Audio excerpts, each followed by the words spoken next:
నమస్కారం public vision వార్తలకు స్వాగతం. నా పేరు లక్ష్మి. వార్తల్లో ముందుగా హెడ్లైన్స్.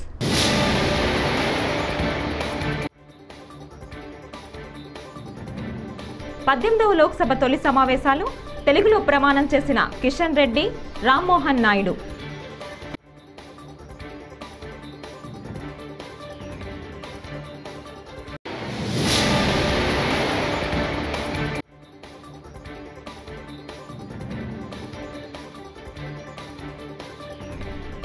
ఏపీ సచివాలయంలో బాధ్యతలు స్వీకరించిన మంత్రి లోకేష్.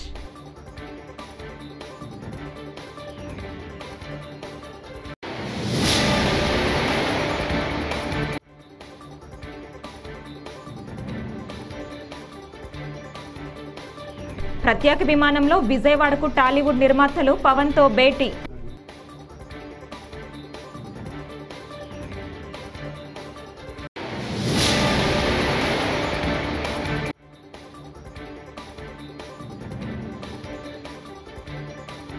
ఎన్నికల్లో ఏం చెప్పామో అవన్నీ ఇవాళ కేబినెట్ భేటీలో ఆమోదించాం. మంత్రి పార్థసారథి.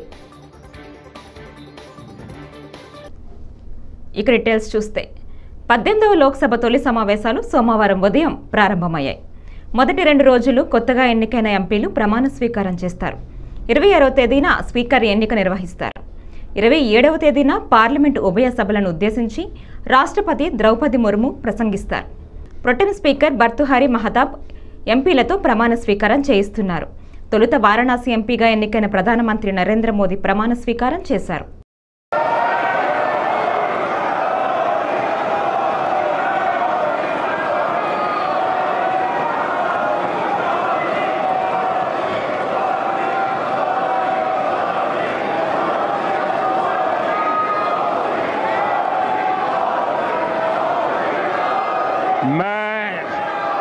नरेंद्र दामोदर दास मोदी जो लोकसभा का सदस्य निर्वाचित हुआ हूं, ईश्वर की शपथ लेता हूं कि मैं विधि द्वारा स्थापित भारत के संविधान के प्रति सच्ची श्रद्धा और निष्ठा रखूंगा। मैं भारत की प्रभुता और अखंडता अक्षुण्ण रखूंगा तथा जिस पद को मैं ग्रहण करने वाला हूं उसके कर्तव्यों का श्रद्धापूर्वक निर्वहन करूंगा।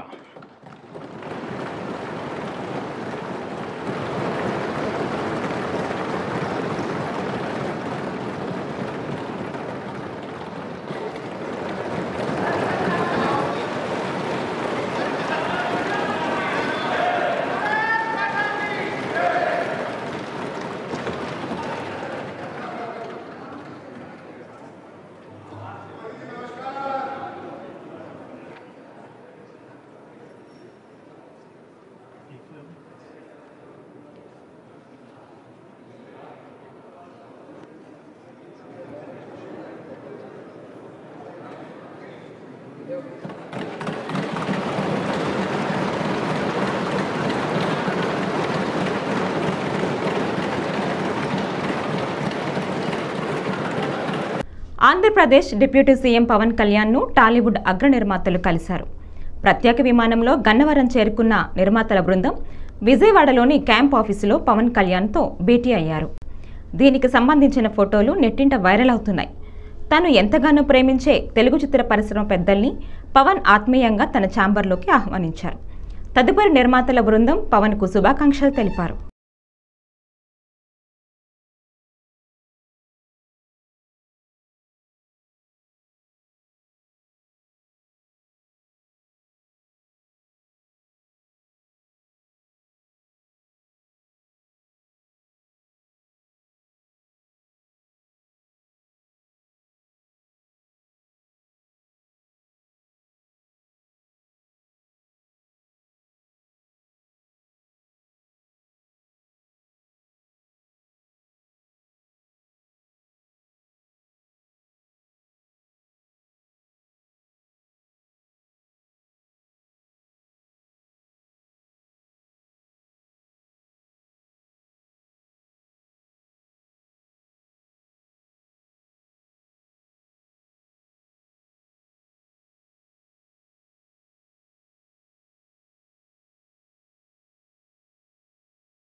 ఆంధ్రప్రదేశ్ ఐటీ శాఖ మంత్రి నారా లోకేష్ సోమవారం బాధ్యతలు స్వీకరించారు. ఉదయం సచివాలయానికి చేరుకున్న మంత్రి లోకేష్కు వేద మంత్రోచ్చరణలతో పండితులు స్వాగతం పలికారు. అనంతరం 4వ బ్లాక్లోని తన ఛాంబర్లో లోకేష్ ప్రత్యేక పూజలు చేసి ఐటీ, విద్యా, ఆర్జీ శాఖల బాధ్యతలు చేపట్టారు. పలు దస్త్రాలను ఆయన పరిశీలించారు. కాగా మంత్రిగా బాధ్యతలు స్వీకరించిన లోకేష్కు ఆయన తల్లి నారా భువనేశ్వరి అభినందనలు తెలుపుతూ ట్వీట్ చేశారు. వేద పండితులు వెంకట్ లోకేష్ సచివాలయంలోని తన ఛాంబర్కు వెళ్లటం, బాధ్యతలు స్వీకరిస్తున్న వీడియోను నెటిజన్లతో పంచుకున్నారు.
పద్దెనిమిదవ లోక్సభ సమావేశాలు కొనసాగుతున్నాయి.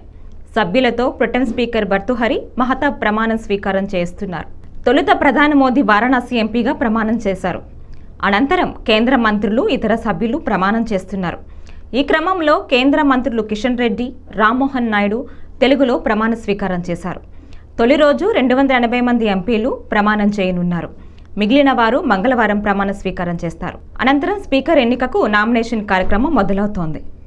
ఉంటానని, భారతదేశపు సర్వసత్తాక అధికారంను, అఖండతను సమర్థిస్తానని, నేను స్వీకరించబో కర్తవ్యంను శ్రద్ధాశక్తులతో నిర్వహిస్తానని దైవసాక్షిగా ప్రమాణం చేస్తున్నాను.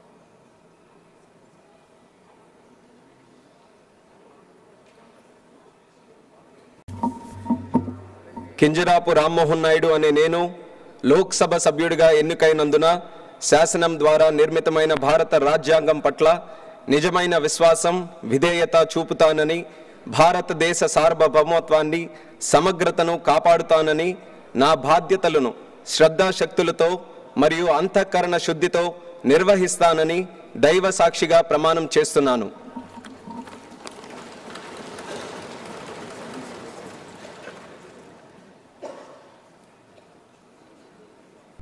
సీఎం చంద్రబాబు అధ్యక్షతన కూటమి ప్రభుత్వ కేబినెట్ సమావేశం ముగిసింది.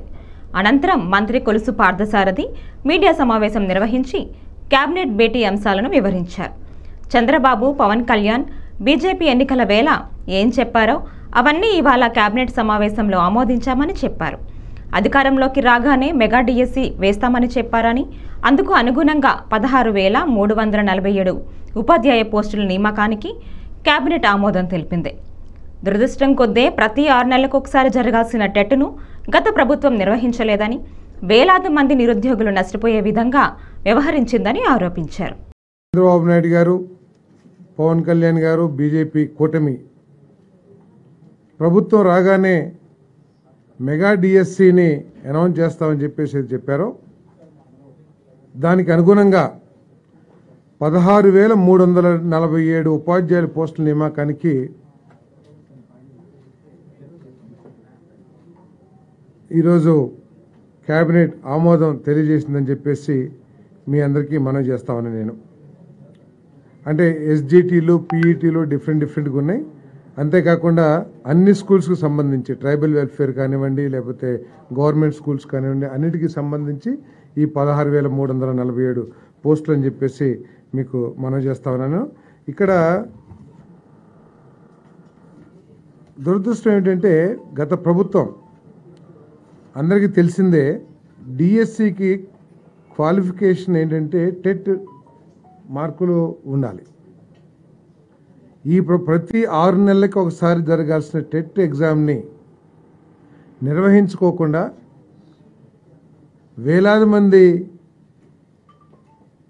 నిరుద్యోగ యువతీ యువకులు నష్టపోయే విధంగా గత ప్రభుత్వం చేసిందని చెప్పి తాను ఆత్మహత్య చేసుకున్నానని వచ్చిన వదంతులను నమ్మొద్దని వైజాగ్ పెందుర్తి వైకాపా మాజీ ఎమ్మెల్యే అదీప్ రాజ్ పేర్కొన్నారు. కుటుంబ కలహాల నేపథ్యంలో తాను ఆత్మహత్య చేసుకున్నట్లు వచ్చిన ఊహాగానాలపై అదీప్ రాజ్ స్పందించారు. అవన్నీ అవాస్తవాలని చెప్పారు. ఆదివారం సాయంత్రం నేతలతో ఆత్మీయ సమావేశం అనంతరం కుటుంబ సభ్యులతో కలిసి భోజనానికి బయటికి వెళ్ళినట్లు ఆయన చెప్పారు. గ్యాస్ట్రిక్ నొప్పి రావడంతో ఆసుపత్రిలో చేరానని, ఇప్పుడు ఆరోగ్యంగా ఉన్నానని స్పష్టం చేశారు. ఈ మేరకు ఆయన ఓ వీడియో విడుదల చేశారు. అందరికీ నమస్కారం. నేను మీ అన్నంరెడ్డి అదీప్ రాజ్. అయితే ఈరోజు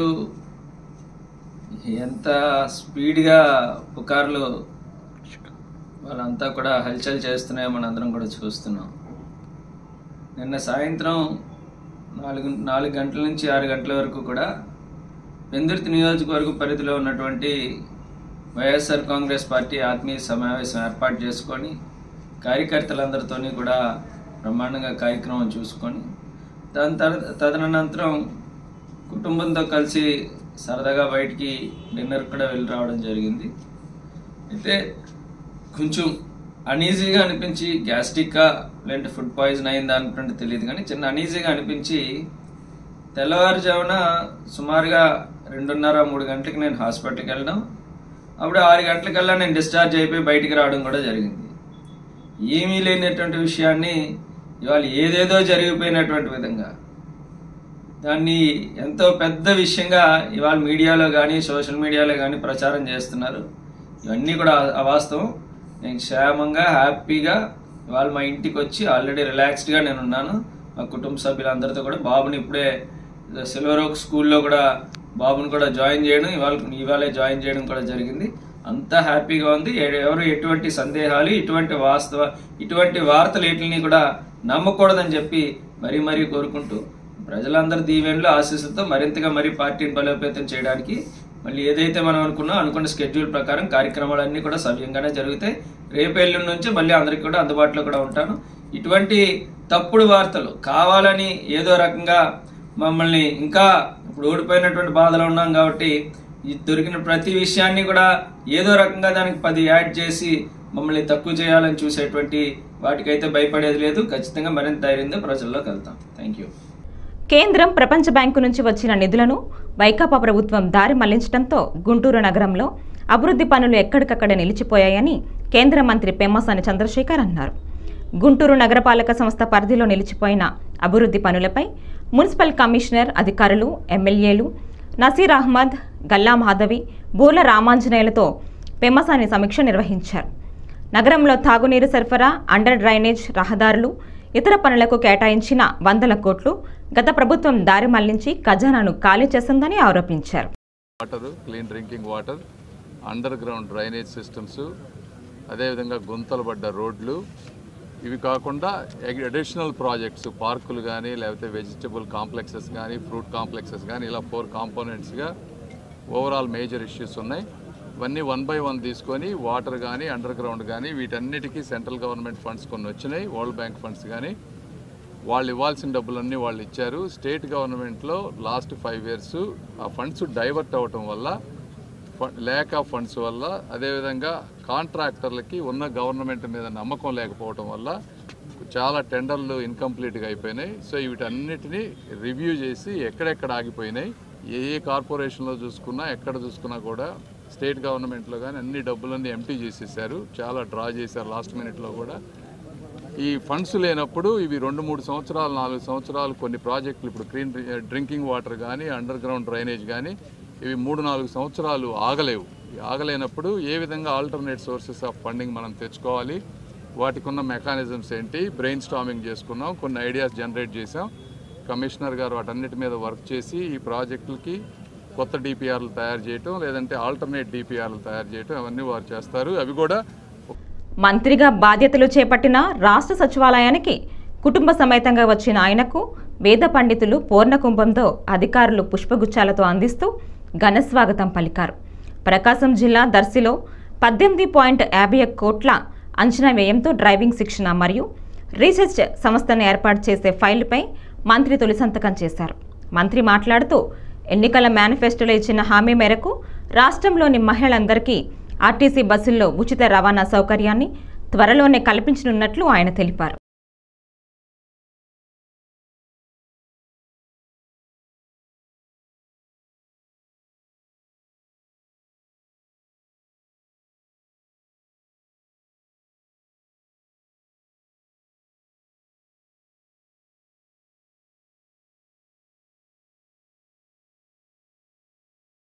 युष्मन्तं वर्चस्वन्तमधो अधिपतिं विशामस्या पृथिव्याध्यक्षं इममिन्द्रवृषभं कृतो ॐ यशस्करं बलवन्तं प्रभूत्वं त्वमेव राजाधिपतिर्बभूव सङ्कीर्णनागस्वपतिर्नराणां सुमङ्गल्यं सततं दीर्घमायुः दिग्विजयी भव.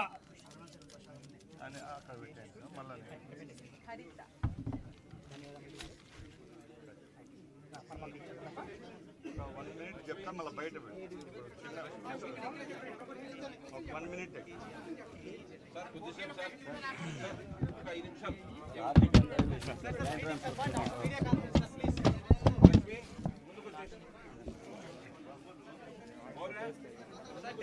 Media conference after that meeting sir please sir కొద్దిగా డిపార్ట్మెంట్ కొద్దిగా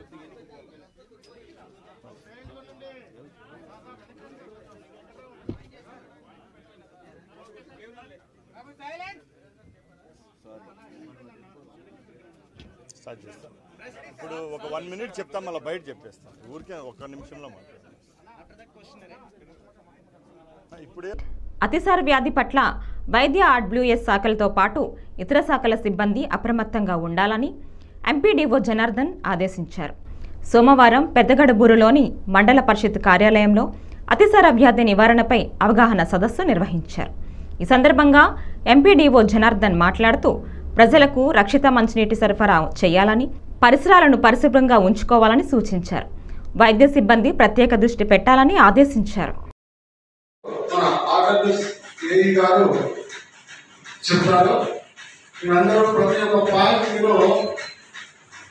గ్రామ స్థాయిలో అందరికీ అవగాహన పరచాలి. ముఖ్యంగా మనం ఎంత చేసినప్పటికీ గ్రామ స్థాయిలో మనము గ్రామస్తులందరికీ అవగాహన కల్పించడం అనేది అన్నిటికన్నా ముఖ్యమైనటువంటి చర్య. దాంట్లో భాగంగా చిన్నపిల్లలకు ఎక్కువగా వచ్చేటువంటి వ్యాధులు రోగ నిరోధక శక్తి తక్కువగా ఉండేది ఎవరికి? చిన్నపిల్లలకు. ఆ చిన్నపిల్లలకు ఎక్కువగా ఫస్ట్ అటాక్ అవుతుంది కాబట్టి అలాంటివి చూసుకోవడానికి మనకు ఐసిడిఎస్ వచ్చారు. అదేవిధంగా స్కూల్ మన ఎన్ఈఓ సార్ గారు వచ్చారు. వీళ్ళు ముఖ్యంగా స్కూళ్ళల్లో అంగన్వాడీ సెంటర్లలో వారు కూడా అవగాహన పరుస్తారు. కాబట్టి మీరందరూ గ్రామ స్థాయిలో ఉన్నటువంటి మనం ఎలాంటి చర్యలు తీసుకోవాలో ఒకరు నోట్ చేసుకొని మీ యొక్క గ్రామ స్థాయిలో మీరు ఇంప్లిమెంట్ చేయాలని కోరుకుంటున్నా. ప్రస్తుతం ఆర్డబ్ల్యూసీ గారు స్టాప్ రైడింగ్ క్యాంపెయిన్లో ముఖ్యంగా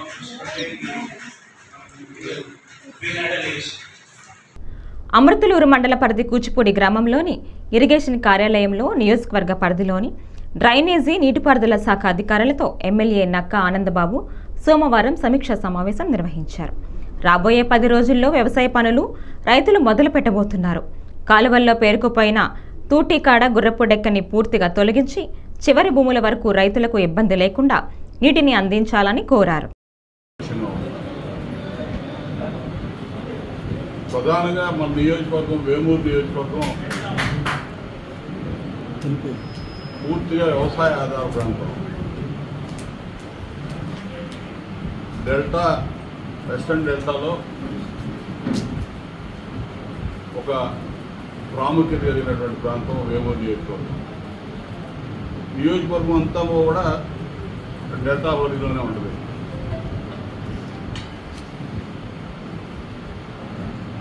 ఇప్పుడు సీజన్ స్టార్ట్ అవబోతా ఉంది. రైతాంగం నారు పోసుకొని ఏరువాకు మొదలయ్యి మొత్తం పొలాలు దున్ని పొలాల్లోకి వెళ్ళే రోజులు మొదలవుతా ఉన్నాయి. ఇటువంటి పరిస్థితుల్లో పంట కాలువలన్నీ కూడా గుర్రపు డెక్క ఇతరత్ర వ్యర్థాలతో నిండిపోయి ఇవాళ నీళ్లు వదిలినా కూడా ఆయకట్టు చివరి దాకా చేరే పరిస్థితులు లేవు. గత 5 సంవత్సరాలు కూడా ఇరిగేషన్ రంగం కానీ డ్రైనేజ్ సిస్టమ్ కానీ పూర్తిగా నిర్లక్ష్యానికి గురైంది. ఇట్లానే సీజన్ వచ్చినప్పుడు ఏదో కూర్చోవటం, ఓఎండ్ఎం వర్క్స్ కింద శాంక్షన్స్ తెప్పించుకోవటం, వాడు కనీసం ఆ మందు కూడా కొట్టకుండా డబ్బులు రాయి. శ్రీకాళహస్తీశ్వర దేవస్థాన ఆలయంలో మృత్యుంజయ స్వామికి సోమవారం విశేషంగా అభిషేకం నిర్వహించి అనంతరం స్వామివారిని చక్కగా గజమాలతో అలంకరించి పూజా కార్యక్రమాలు నిర్వహించారు. ఈ పూజలో విశేషంగా భక్తులు మృత్యుంజయ స్వామిని దర్శించుకున్నారు.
सर्व विद्यालयीश्वर सर्वभूतानां नमस्तेस्तु रुद्ररूपेभ्यः तत्पुरुषाय विद्महे महादेवाय अनेन महामृत्युंजयाभिषेकामस्तु తిరుపతి హోటల్లో ఆహారంలో నాణ్యత లేకపోవటానికి అధికారులు అవినీతి నిర్లక్ష్యమే కారణమని బీజేపీ నేత నవీన్ కుమార్ రెడ్డి ఆరోపించారు. తిరుపతిలో ఆయన మాట్లాడుతూ ఇటీవల నగరంలోని ఓ ప్రముఖ హోటల్లో ఆహారంలో జెర్రొచ్చింది. అధికారులు నెల మామూలు తీసుకుంటున్నారు. హోటళ్లపై పర్యవేక్షణ ఉండటం లేదు. ఎవరైనా చనిపోతే బాధ్యత ఎవరు తీసుకుంటారు? ఇకనైనా అధికారులు తరచూ తనిఖీలు చేయాలని ఆయన కోరారు. ప్రపంచ ప్రఖ్యాతిగాంచిన ఆధ్యాత్మిక నగరం తిరుపతికి తిరుమల శ్రీవారి దర్శనానికి ప్రతినిత్యం కూడా వేలాది మంది భక్తులు వస్తూ ఉంటారండి. అదేవిధంగా స్థానికులు సుమారుగా 3 లక్షల మంది ఉన్నారు. ఈ తిరుపతి పరపతి మంట కలిసిపోయే విధంగా ఈరోజు అధికారుల నిర్లక్ష్యానికి పరాకాష్ట. నిన్న PS4 అనే ఒక హోటల్లో ఒక భక్తుడు భోంచేస్తా ఉంటే ఆ భోజనంలో జర్నీ వచ్చిందని చెప్పి అతను సోషల్ మీడియా ద్వారా బయట ప్రపంచానికి తెలియజేయడంతో హడావిడిగా నగరపాలక సంస్థ కమిషనర్ ఆదేశాలతో హెల్త్ ఆఫీసర్ పోయి తనిఖీలు చేసి ఆ హోటల్ని సీజ్ చేశారు. నేను ఒకటే అడుగుతున్నా, తిరుపతి పరపతితో పాటు పేరు గొప్ప ఊరు దిబ్బ అన్న చందంగా తయారవడానికి ప్రధాన కారణం అధికారుల అవినీతి నిర్లక్ష్యమే. ఈరోజు తిరుపతిలో అధికారికంగా 200-300 హోటల్స్ ఉన్నాయి. అనధికారికంగా ఎన్ని హోటల్స్ ఉన్నాయో అసలు అధికారులకే లెక్కలు తెలియవండి. ఈరోజు యాత్రికులు వచ్చే స్థలం ఇది. ఈరోజు ఎక్కడ చూసినా కూడా ఫుడ్ కోర్టులు, ఫుట్పాత్ల మీద హోటల్స్ పెట్టేశారు. వాళ్ళని బతకనివ్వండి. ఈ వార్తలు ఇంతటితో సమాప్తం. నమస్కారం.